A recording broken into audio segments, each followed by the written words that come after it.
तो कहानी के शुरू में हम मिलते हैं बीमो और सिरी से, जो कि हस्बैंड वाइफ होते हैं। बीमो बोर्नियो नाम के एक आइलैंड पर जाने की तैयारी कर रहा होता है, जहाँ एज अ टीचर उसे बच्चों को पढ़ाना था। सिरी भी उसके साथ जाने वाली थी और मैनेजमेंट ने उनके लिए एक कार और टूर गाइड को भेजा था। बातों ही बातों में ड्राइवर बीमो को बताता है कि उस आइलैंड की तो पॉपुलेशन ही बहुत कम है, क्योंकि पिछले साल वहाँ पर एक बहुत बड़ा सैलाब आया था। मुझे नहीं लगता वहाँ पर कोई स्कूल होगा। जवाब में बीमो कहता है कि नहीं, मैंने सर्च किया है, उसके मुताबिक वहाँ पर 7 बच्चे हैं जिनको मैंने पढ़ाना है। ये लोग अपने सफर की तरफ बढ़ ही रहे होते हैं कि अचानक सिरी को किसी के चिल्लाने की आवाज आती है। विंडो से बाहर देखती है तो एक फीमेल सर आग में उड़ रहा होता है, जिसे देखकर वो बुरी तरह डर जाती है। वो इस बारे में इन तीनों को भी बताती है, मगर कोई भी उसकी बात पर यकीन नहीं करता है। वो बहुत घबरा जाती है और ये तीनों उसको रिलैक्स करते हैं। फिर एकदम से सिरी को वॉमिट होने लगती है और इन्हें कार रोकनी पड़ती है। इसके बाद जंगल में से एक ऐसी आवाज आती है, देखने पर पता चलता है कि एक कॉफिन उन्हें अपनी तरफ बुला रहा है, जिसे देखकर ये लोग डर जाते हैं और जल्दी से गाड़ी में बैठ जाते हैं, मगर गाड़ी भी नहीं स्टार्ट होती है। ये देखते हुए ड्राइवर कहता है, आप में से किसी के पास अंडे या चावल होंगे, वो दे दो। इनके पास अंडे थे, वो इस कॉफिन के पास फेंक देते हैं, जिसके बाद ये अपनी गाड़ी चलाकर आगे बढ़ जाते हैं और पीछे कॉफिन में से हमें एक काला डरावना हाथ निकलता दिखाई देता है। जल्दी सुबह भी हो जाती है और एक करीबी गाँव में खाना खाते हैं। यहाँ पर सिरी सवाल करती है वो कॉफिन था क्या। यहाँ पर टूर गाइड उसे बताता है कि यहाँ के लोग जब मरते हैं तो उन्हें दफनाया नहीं जाता है, बल्कि कॉफिन में डालकर दरख्तों पर लटकाया जाता है। और जो लोग काला जादू करते थे उनकी रूह ऐसे ही बेचैन रहती है। ये लोग मरने के बाद इंसानों का शिकार कर करके खाते हैं। इसके बाद ये अपना सफर कंटिन्यू करते हैं। आगे जाने पर गाँव का सेक्रेटरी और टिंजन नाम का एक टीचर इनका वेलकम करता है। यहाँ के हेड ने बीमो और सिरी के लिए एक बोट बेची होती है, जिस पर बैठकर इन्हें आगे गाँव जाना था। टिंजन इन्हें कहता है कि आप आगे जाए, मुझे एक दूसरे स्कूल में पढ़ाना है। ये लोग बोट में बैठकर विलेज की तरफ निकल जाते हैं, जबकि टीचर टूरिस्ट से पूछता है दरमियान में कुछ हुआ तो नहीं था। टूरिस्ट से बताता है कि हाँ, पहले क्यांग उसके सामने आ गई थी और फिर एक उड़ता हुआ कॉफिन। टिंजन जवाब में कहता है क्या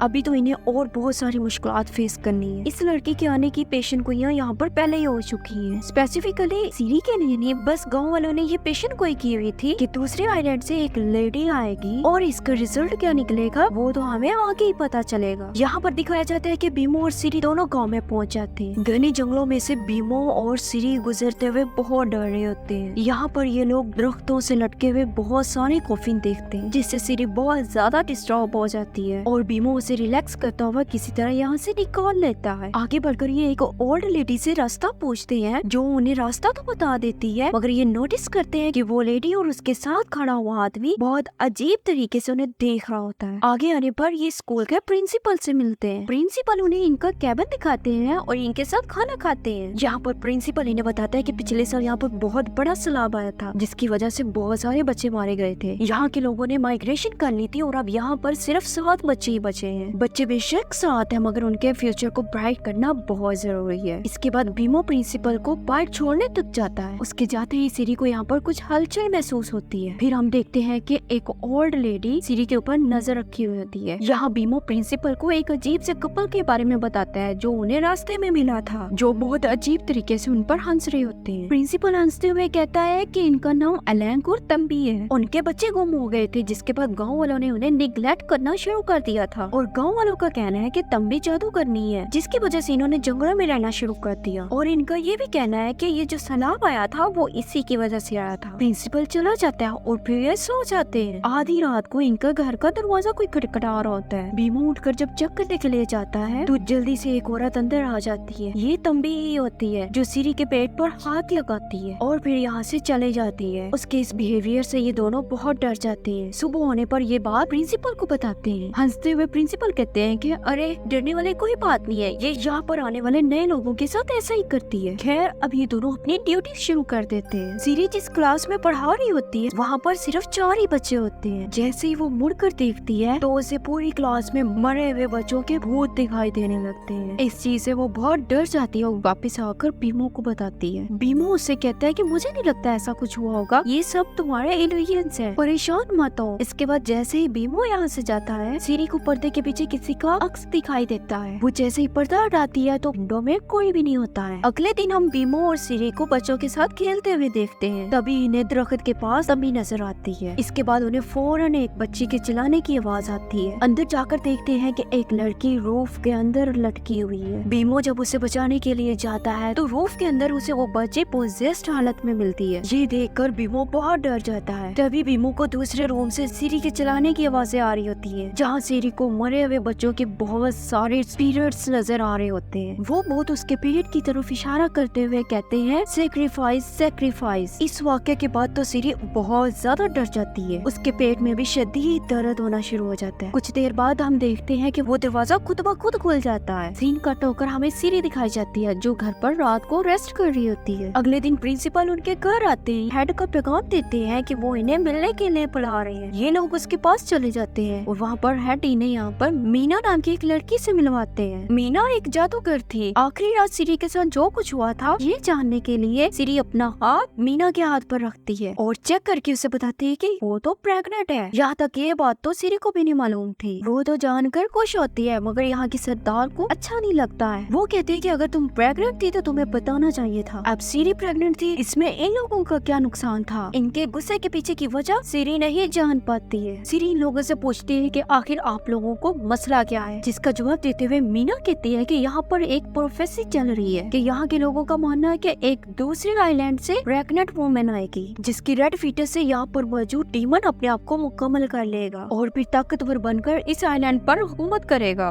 वो इस आइलैंड को तबाह भी कर देगा। ये सब सुनकर बीमो और सीरी भी डर जाते हैं। मीना उनसे कहती है कि आप लोग डरे नहीं, मैं कुछ करती हूँ। वो यहाँ पर कुछ पत्तों पर तंत्र मंत्र पड़ती है और एक आदमी से कहती है कि जाकर इसे बॉयल कर दो। इसी दौरान हम देखते हैं कि सीरी बेहोश हो चुकी है। मीना उसे होश में लाने की कोशिश करती है, मगर जैसे ही उसे होश आता है वो बहुत ही अजीब हो जाती है। उसका मुंह काला हो जाता है और आंखें अजीब तरह से हो जाती है और उसी दौरान बाहर का मौसम भी भयानक हो जाता है। ये सब देखकर ऐसा लग रहा होता है कि शायद गाँव वालों का कहना सब सच है। यहाँ पर मीना किसी तरह से सीरी को ठीक करती है और पत्तों का कड़वा पानी पिलाती है और उसे ठीक कर देती है। इसके बाद दिखाया जाता है कि हेड और उसके साथी मीटिंग कर रहे होते हैं। विलेज का सेक्रेटरी कहते हैं कि इससे पहले कुछ बुरा हो हमें चीजों को कंट्रोल में ले लेना चाहिए। मुझे लगता है कि ये सब कुछ तंबी कर रही है क्योंकि वो एक कुयंग है। उसका हस्बैंड उसकी बॉडी को प्रोटेक्ट करता है, हमें उसे मारकर खत्म कर देना चाहिए। ये सारी बातें करने के बाद सेक्रेटरी जाता है टिंजन के पास। यहाँ पर टिंजन सेक्रेटरी से कहते हैं कि मेरे पास कुयंग के बाल हैं जो कि असली कुयंग के पास आने से हिलते हैं। वो कहता है कि मुझे ये बाल अपने बिस्तर से मिले थे जब वो मेरे बच्चे और बीवी को मारने की कोशिश कर रही थी। यहाँ पर हम देखते हैं कि पीमो अपने घर में जाने की तैयारी कर रहा होता है क्योंकि अब उसकी बीवी और बच्चे की जान को खतरा था। वो जाने ही वाला होता है कि टिंजन आकर उसे बताता है कि शहर जाने वाली आज बोट नहीं आई है, अब आप सुबह ही जा सकेंगे। टिंजन कहता है कि आप फिक्र न करें, मैं आपके घर के इर्द गिर्द कुछ प्रोटेक्शन स्पिल्स लगा देता हूँ जिससे आप हर बुरी बला से महफूज रहेंगे। और हाँ, मेरी एक बात याद रखना, सुबह होने से पहले अपने घर से बाहर मत निकलना। अब जैसे ही रात होती है उन्हें अपने घर के इर्द गिर्द हरकत महसूस होती है। उनके घर के इर्द गिर्द कोई आग उड़ रही होती है। यहाँ पर उन्हें दर्द भरे चिल्लाने की आवाज भी आती है जिससे ये बुरी तरह डर जाती है। खैर किसी तरह से ये रात कट ही जाती है। सुबह जब ये शहर जाने के लिए निकलते हैं वो देखते हैं कि शहर जाने वाली बोट को किसी ने जला दिया था और वो ये जानते थे ये सब काम कुयंग ने किया है। फिर हम देखते हैं कि इस बोट के इर्द गिर्द खड़े लोग भी पोजेस्ड होने लगते हैं और दूर खड़ी तंबी ये सब कुछ चुपचाप देख रही होती है। वो जैसे तंबी के पास जाने लगता है तंबी वहाँ से गायब हो जाती है। जैसे वो सीरी के पास वापिस आता है वो देखता है कि सीरी गुम हो चुकी है। वो अपनी बीवी सीरी को हर जगह तलाश करता है मगर जब उसे नहीं मिलती है तो वो बहुत परेशान हो जाता है और उसे ढूंढने के लिए स्कूल के पास आता है। यहाँ पर उसे वही बच्ची मिलती है जो पहले पोजेस्ड हो चुकी थी। बीमो जब उसे सीरी के बारे में पूछता है वो उसे जंगल की तरफ इशारा करती है। बीमो जब वहाँ की तरफ बढ़ता है वहाँ पर उसे सीरी का स्कार्फ और एक ब्रेसलेट मिलता है, लेकिन ऐसा ब्रेसलेट तो उसने कभी पहना ही नहीं था। उसे याद आता है कि ऐसा ब्रेसलेट उसने सेक्रेटरी के पास पहना हुआ देखा था। अब वो सेक्रेटरी के पास जाता है और उससे लड़ने लग जाता है कि तुमने ही सीरी को किडनैप किया है, देखो तुम्हारा ब्रेसलेट मुझे उसकी चीजों के साथ मिला है। मगर बीमो ये देखते हुए चुप हो जाता है कि वो ब्रेसलेट तो सेक्रेटरी ने अभी भी पहना होता है। ऐसा ही एक और ब्रेसलेट टिंजन के पास भी होता है। सीरी के गुम होने की खबर पूरे शहर में फैल चुकी थी, इसलिए गाँव का हेड और मीना भी बीमो के पास आ जाते हैं। यहाँ पर मीना उसे कहती है कि अगर तुम्हें वहाँ पर टिंजन का ब्रेसलेट मिला है इसका मतलब तुम्हारी बीवी को किडनैप टिंजन ने किया है और तंबी की मदद भी वही कर रहा है। अब मीना सीरी को ढूंढने के लिए जादू करती है और वहाँ पर एक धुआं पैदा होता है। ये धुआं उन्हें सीरी तक ले जाता है। जैसे ये लोग सीरी के पास पहुँचते हैं कुयंग उन्हें डराने लगती है मगर बीमो यहाँ पर हिम्मत करता है और अपनी वाइफ सीरी को बचा लेता है जो इस टाइम बेहोश थी। ये लोग सिरी को उठाकर जंगल में बने हुए कैबिन में ले जाते हैं। इसके बाद मीना सिरी के ऊपर जादू करना शुरू कर देती है। बाहर वो सेक्रेटरी और बीमो को ये काम देते हैं कि वो जाकर तंबी को मार आए ताकि दोबारा वो सिरी के ऊपर कुछ जादू न कर सके। जैसे ही वो तंबी के पास पहुंचते हैं वो देखते हैं कि तंबी अभी भी जादू ही कर रही होती है। इससे पहले कि वो तंबी को मार देते, तंबी उन्हें रोकती है कि तुम्हें जो नजर आ रहा है वो सच नहीं है। कि सच तो ये है कि मेरे अलावा भी यहाँ पर एक कोयांग है, वही सिरी के पीछे पड़ी हुई है। मैं तो सिरी के बच्चे को बचाने की कोशिश कर रही थी क्योंकि मैं जानती हूँ कि वो उसके बच्चे को सैक्रिफाइस करके अपनी पावर्स को बढ़ा लेगी। सीन कट होकर हम टेंजन को देखते हैं। वो जब इन बालों को लेकर तंबी के पास जाता है तो ये बाल नहीं हिलते हैं और जैसे ही वो ये बाल मीना के पास लेकर जाता है तो बाल हिलने लगते हैं। ये नहीं कि कहानी में सबसे बड़ा ट्विस्ट ये था जिस मीना को ये अच्छा समझ रहे होते हैं, असल में तो वही कोयांग डीमन थी जिसने पावर्स बढ़ाने के लिए मीना पर जादू करना शुरू कर दिया होता है। कहानी के शुरू में जहाँ हमने देखा था कि तंबी ने सिरी के पेट पर टच किया था, जब तंबी ने सिरी के पेट पर हाथ रखा था, दरअसल तंबी ने उसके बच्चे की प्रोटेक्शन के लिए कुछ स्पेल्स लगाए थे जिसे अब मीना तोड़ चुकी होती है। सारी सच्चाई जानने के बाद बीमो अपनी वाइफ को बचाने के लिए वहाँ पर जाता है। दूसरी तरफ इससे पहले कि मीना अपने मिशन में कामयाब हो जाती, जल्दी से वहाँ पर तंबी आ जाती है। तंबी से लड़ने के लिए वो भी यहाँ पर अपने कोयांग वाले रूप में आ जाती है। इन दोनों के बीच में इतनी लड़ाई होती है कि वहाँ कैबिन में आग लग जाती है। बीमो जल्दी से वहाँ से अपनी वाइफ को बचाता है और बाहर निकाल लाता है। टिंजन बीमो को कोयांग के बाल देते हुए कहता है, जाओ असली कोयांग को जाकर ढूंढो और उसे मार दो। बीमो हिम्मत नहीं हारता है और उन बालों से उसकी असल बॉडी को ढूंढते हुए उसे लाकर जलते हुए कैबिन में फेंक देता है। अपनी बॉडी के जल जाने पर कोयांग कमजोर हो जाती है। इसके बाद वो कोयांग मीना के दिल पर अटैक करते हुए उसे हमेशा के लिए मार देता है। मीना के मरते ही हमें बताया जाता है कि इस विलेज में सब कुछ ठीक हो चुका है। इस गाँव में सब लोग जान जाते हैं कि जो सैलाब आया था वो तंबी की वजह से नहीं था बल्कि मीना की वजह से आया था। यहाँ पर बीमो और सिरी को तंबी और उसका हस्बैंड दिखाई देते हैं, मगर गांव जाने में पता चलता है कि वो तो रात में ही मारे गए थे। अब हमें स्टोरी के पोस्ट क्रेडिट सीन में दिखाया जाता है कि खतरा अभी पूरी तरह से टला नहीं है क्योंकि एक मुंह छुपाई लड़की कोयांग के हेड को जिंदा करते हुए दिखाई जाती है, यानी कि वो डीमन अब दोबारा इस गाँव पर हमला करेगी। और इसी के साथ ये मूवी यहाँ पर खत्म हो जाती है।